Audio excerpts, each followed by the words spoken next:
So our DNA, DNA structure, DNA stands for deoxyribonucleic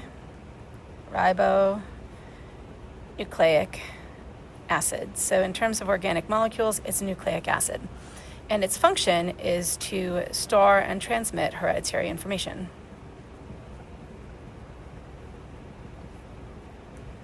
We'll leave what that means for another time, exactly what type of information we're talking about.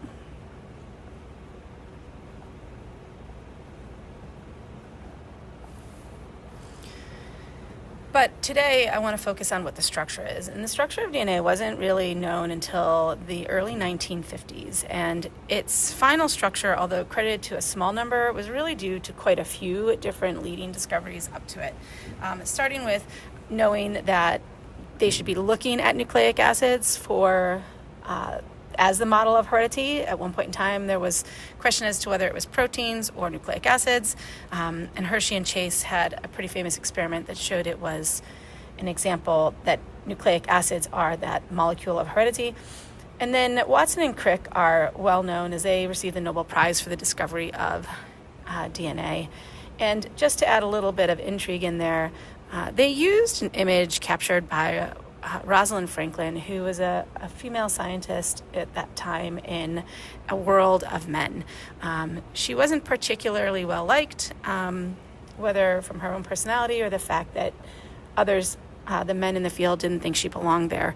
But she had a really pivotal role in the discovery with some X-ray crystallography photographs that she took. So there are a couple videos I'd suggest. I'll put them down in the bio underneath. In terms of the history of discovery and what role did Watson Crick and Rosalind Franklin play. But today the focus is on the structure of DNA. So like other organic molecules or macromolecules, it's got a building block, and the building block of DNA is actually called the nucleotide. And a nucleotide is made up of three parts. It's made of a phosphate group connected to a sugar. This is our sugar, and then to some type of nitrogen base.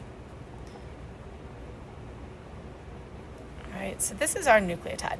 And you'll notice that I put the phosphate up here. That's where the phosphate belongs in the sugar, with this upwards stretching arm of the sugar. And if we actually look a little bit more closely at the sugar, we're going to find that the sugar is put together with a carbon ring structure that looks a little bit like this. Okay, we'll come back to that later. So these nucleotides are what's assembled into DNA. And when DNA is being built, it's the whole nucleotide that's being put in. Somewhere else in the cell, nucleotides are built. And then when it's time to assemble DNA, the nucleotides come together and form DNA by bringing themselves in, they're attached, and you end up, if we just did one line of these, attaching nucleotide after nucleotide, we'd end up with a chain of nucleotides,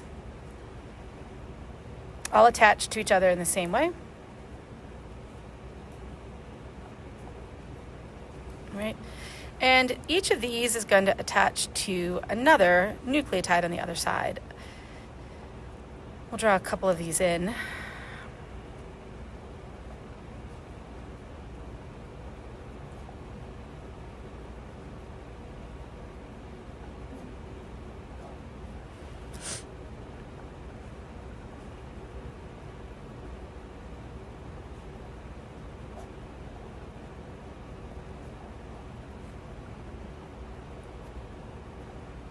Where our phosphates are connecting our sugars together, and across the way between nitrogen bases, we are going to have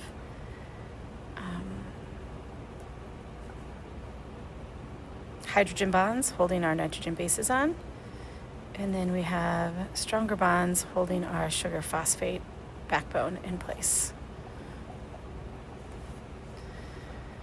Now, nitrogen bases are specific.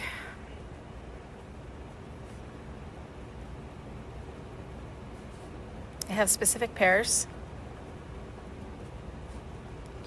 in which a a purine is always going to bind with a pyrimidine.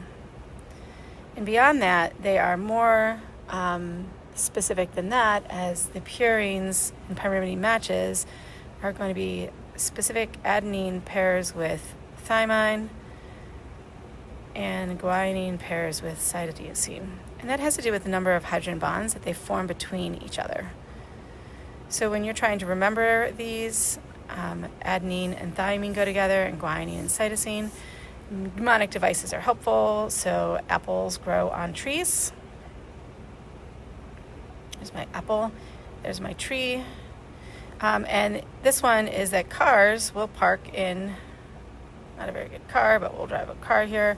And cars park in garages. There are other mnemonic devices out there, but adenine always pairs with thymine, guanine always pairs with cytosine in DNA.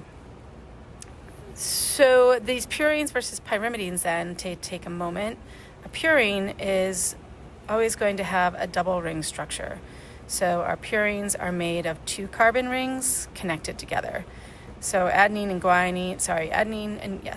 guanine have this 2-ring structure, and our pyrimidines then are going to have a single ring structure. And I put them in order with them. So your pyrimidines are going to be thymine and cytosine. And I think the easiest way to remember that is that they both have a Y's. And your purines then are going to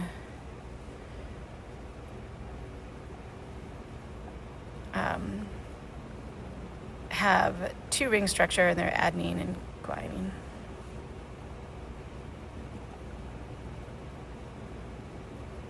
All right, so let's go back to our molecule up here, and let's identify for a moment a nucleotide. A nucleotide is going to be 1 sugar, 1 phosphate, and 1 nitrogen base. So this guy right here would be an example of a nucleotide.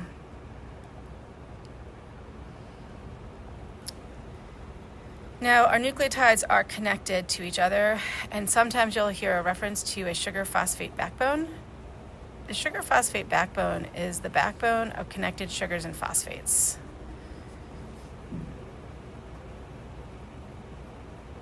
Every once in a while, you'll hear DNA referred to as a ladder, and that ladder, the sugar-phosphate backbone, would be the sides of the ladder, while your nitrogen bases would be the rings.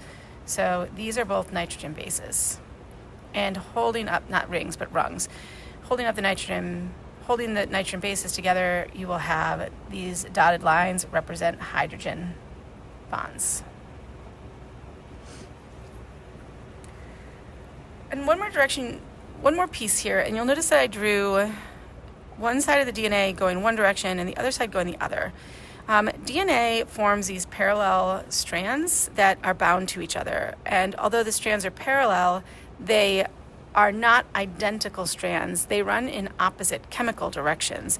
And so those chemical directions actually come from this sugar up here. So I'm going to go back to my original sugar drawing and point out that our oxygen is at the peak of our pentagon-shaped ring.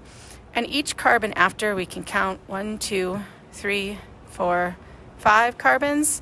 Though the carbon number going in that clockwise order is going to give you the direction that DNA is facing.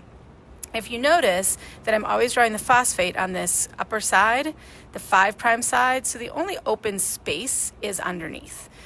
So when nucleotides are put in, they're put in with the phosphate attached to your 5' sugar, your fifth carbon in the grouping.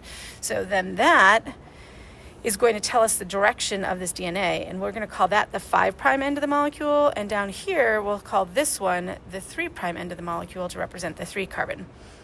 The other side of the molecule, if you look how I've drawn this sugar, I attempted to draw it upside down. So our phosphate is off of our 5th sugar facing the opposite direction. So that means that our 5' direction of our second strand is across the 3' section of our first strand.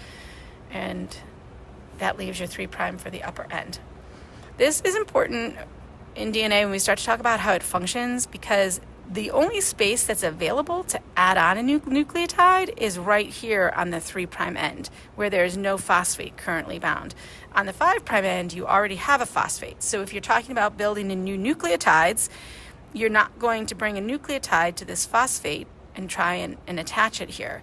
You're going to bring it in where the phosphate can attach to this open space in the sugar and form the new bond there.